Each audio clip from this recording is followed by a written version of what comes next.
Good evening, everyone.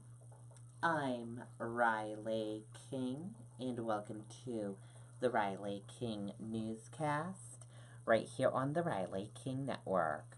We begin on the storm watch this evening. Rain moves out, more snow on the way. With more on your weather forecast, let's go to meteorologist Kevin Scribba with a quick check of the weather.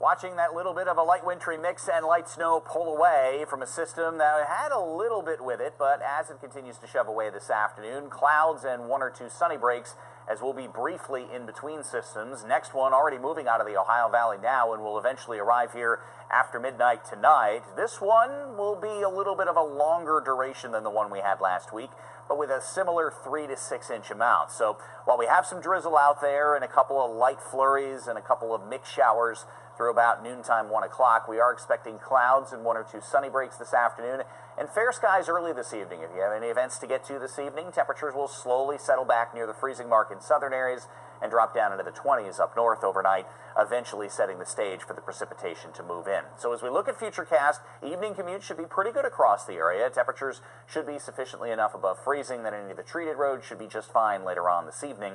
And then we get into the overnight hours and we'll watch the light snow start to push into southern areas by around midnight and start to work their way into central parts of the state. At about this point, we'll start to see a little bit of a burst of moderate snow in some southern parts of New Hampshire, while the light snow will continue to develop right around sunrise up in the North Country. You can see that the lion's share of the quote-unquote height of this system will be anywhere from mid-morning through about early afternoon, where the snowfall rate could be up at around a half inch to 3/4 of an inch per hour. But notice a back edge by 5 o'clock in the afternoon starting to pull away in a fast-moving flow, and that'll leave a lot of areas with generally around 3 to 6 inches of accumulation. Now, farther back to our north and west on Wednesday will be an Arctic front. That front, as it slides southeast, will provide the chance of some scattered snow showers. The best chance is going to be in the northern half of the state, and even with that, there could be a couple of reduced visibility type snow squalls that will be a possibility from the White Mountains up to the Great North Woods, and that could give us a quick inch of snow in a few places along with the reduced visibility. So as far as tomorrow's system is concerned, widespread 3 to 6 inch accumulation, a lot of this from the Monadnock region, the Merrimack Valley Lakes region, parts of the Upper Valley, and maybe all the way up to the White Mountains, and then parts of the Merrimack Valley going toward the seacoast. We suspect the lowest areas may be north of the Notches and toward the seacoast, where there may be a little more mixing going on and a little bit wetter of a snow that may be a little bit more difficult to accumulate. As far as the 7-day forecast, the scattered snow shower chance for Wednesday afternoon, and then very cold conditions. That will be the other headline beyond the weather systems. Will be very cold air, winds gusting over 20 to 25 miles an hour, and temperatures on Thursday only in the teens to lower 20s, wind chills in the single digits above and below zero for your Thanksgiving Day, and then the temperatures themselves go back into the single digits above and below zero for Friday morning, and then we'll start to look at some shower activity by the time we get to the weekend. Okay, and there you go on that weather forecast from meteorologist Kevin Scribba. And now let's take a look at your traffic and see how your evening commute looks like this evening. And here's a look at the traffic this evening for your ride home. On your evening commute, we're seeing a lot of green roadways and a lot of yellow and red roadways as well.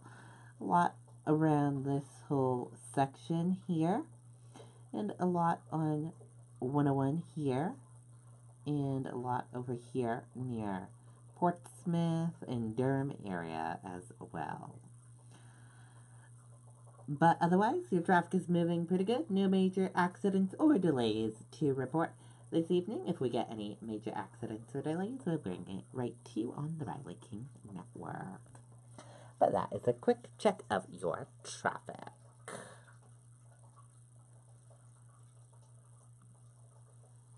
Two fought after armed home invasion in Laconia.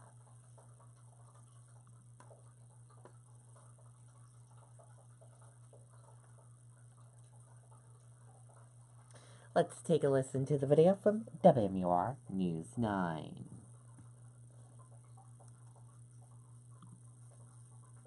A very scary and certainly a very dangerous situation. In the early morning hours Monday, 4 Laconia cruisers provided evidence of the violence that erupted at 21A Clay Street. Around 10:40 Sunday night, 4 people wearing ski masks and gloves broke into the upstairs apartment.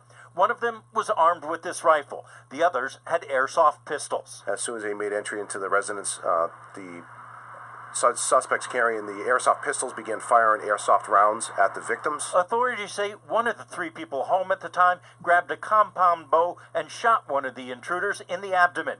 3 of the suspects managed to escape, including the one shot with the arrow. He was transported by what we believe personal vehicle to Concord Hospital, where he was treated for that injury, but left the hospital before officers arrived.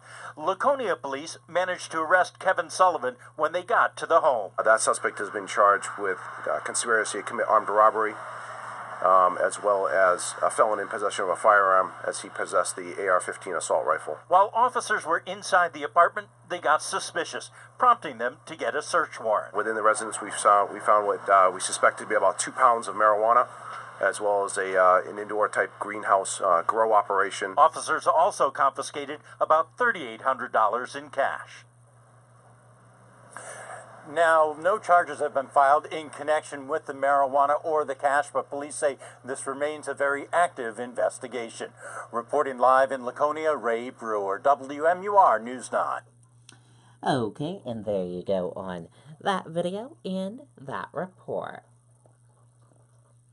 And now let's take a look at your U.S. stock markets and see how your U.S. stock markets closed for this Monday evening. And take a look at the U.S. stock markets for you this Monday evening. Your Dow Jones Industrial Average closed in the red and went down. Your Nasdaq closed in the red and went down. S&P 500 closed in the red and went down. Gold closed in the red and went down. Oil closed flat. U.S. 10-year closed flat. Euro/USD closed in the green and went up. And VIX closed in the green and went up.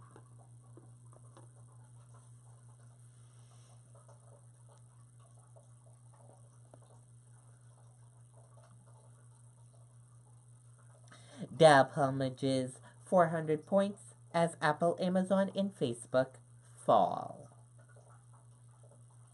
Stocks dropped sharply on Monday as the biggest and most popular technology stocks plummeted. Facebook and Apple led the losses. And we're following breaking news into our newsroom this evening. 3 victims injured, gunman dead in shooting near Chicago hospital, police say.